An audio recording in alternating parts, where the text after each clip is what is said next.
In the previous session, we were wrapping up talking about the lighting panel and the various controls. If we turn our attention to that, we had talked about the global lighting, we talked about the object, the ambient, the dynamic fog, but we had not talked about the back picture yet. But that's what we're going to do right now. Now, what I've done is I have started a brand new Mandelbulb 3D picture, and I want to start fresh. I don't want to use the animation that we were working on, because I want to be able to show you what the very clearly what this back picture does. Now, there's a few caveats that we need to get out of the way first, and there's been too many times, too many people that they'll go in here, they'll try to assign a background image, and it just simply doesn't work. Well, the Mandelbulb 3D has kind of got its own way of doing things. Now, keep in mind, it's a little old style. This is a little clumsy, but it's the way it is. Now,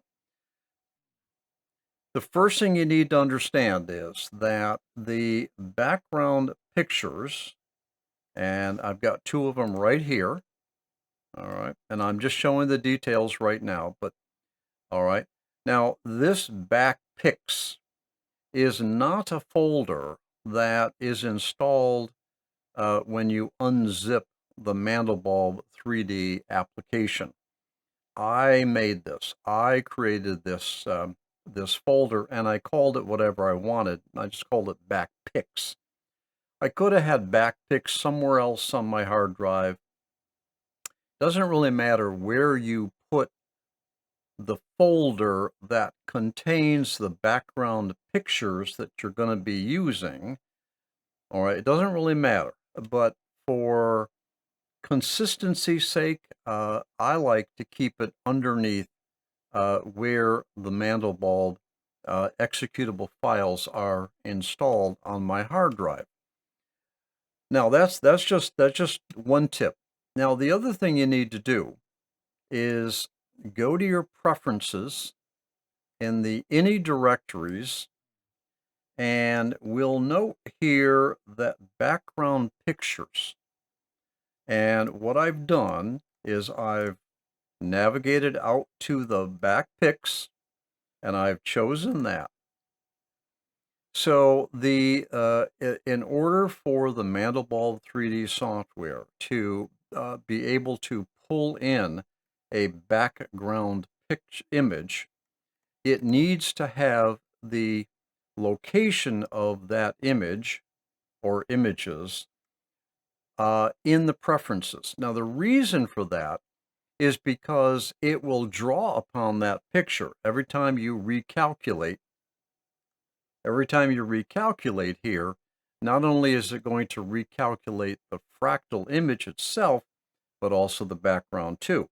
So it needs to be able to refer to its any file structures and understand where that background picture is to reload it. So that's the reason why you need to set that up in your any DIRs, your initial directories. Now, the other thing is that it's a little old school, and it doesn't like fancy background image naming convention. It gets a little dicey when you put hyphens in there and maybe underscores, and I've even seen it where it just simply will not accept an image, a background image, with a space in the file name, and it doesn't tell you. It just doesn't tell you. It just simply will not load it. All right. So okay. So now the other thing too is that the background picture. Let me do it for you here. The background picture will accept a bitmap, a JPEG, and a PNG. It will.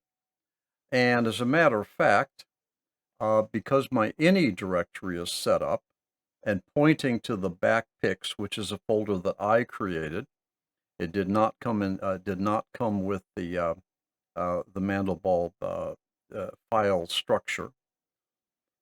All right. There are two background pictures that I've just picked. One of them is 800 by 450 pixels. Now that is consistent with the amount of pixels that I have in my main view. Now, you don't have to have the same dimensions, width and height for your background picture, but I have found that it helps. Now, let's do this. Let's pull in this 800 by 50 image. All right, click on it. There's my 850. I'm going to open that, and there's my background. Now, what it's doing is it's pulling it in as a full background sphere. That's the default. I don't want that. I'm going to unclick that. And here you see that I have, yeah. All right, I have a background image. Let's punch that. There's my actual 800 by 450. And as you can see here, that is being utilized as a background photo, a background image. All right.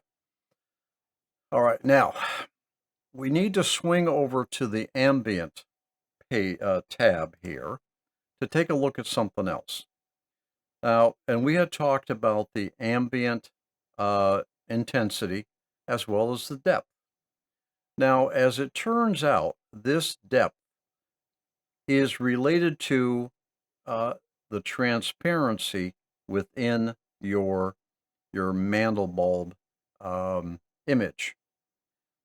It's that transparency that allows that background image to come through.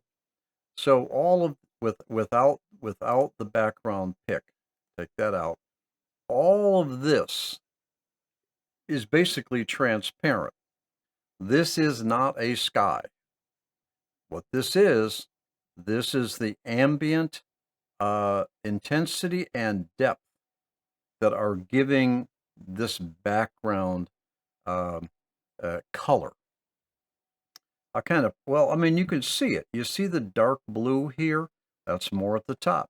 You see the light blue? That's more at the bottom. So if I push this, so basically the depth has something to do with transparency. And it's that transparency is the reason why I'm able to actually put a picture, an image in the background. So let's load that back up again, 800 by 600. And now we go over to ambient. And what's interesting is, where is my picture? Now, this is a good example of how it gets a little dicey. Like, what happened? Now, what's interesting is this background image here is checked, which indicates that it brought something in. There's something that should be viewable. None of these other options are turned on. Everything else looks okay. Now, ambient, if I come over here, all right, that's not having any impact at all. It seems to me, I don't see any other reason why that background picture would not have shown. Let's try an experiment. Have we uncovered a glitch here in the application? I'm not sure yet. Let's try this. Let's open up this background picture. Now, in order to open up the File Explorer to get the picture, you need to go from off check to on check on this option. Let me pull this one in and see what happens. Okay, so come over here. There it is. There it is. Okay. All right. What I did is I took my depth all the way down. You see, that background picture right here is just simply not visible because there is no transparency in this area. If I dial that all the way down, I have full transparency. If I dial it up a little bit, I have semi-transparency. All right, so I'm going to put that depth all the way down. I'm going to go back to pick, and I'm going to turn it off and back on, and I'm going to pull that in. Okay, good. All right, so that's my 800 by 450 that I have pulled in as my background picture or background image. So let's stop here on this session, and when we start up again, we'll continue to talk about this background image feature. I'll see you in the next session.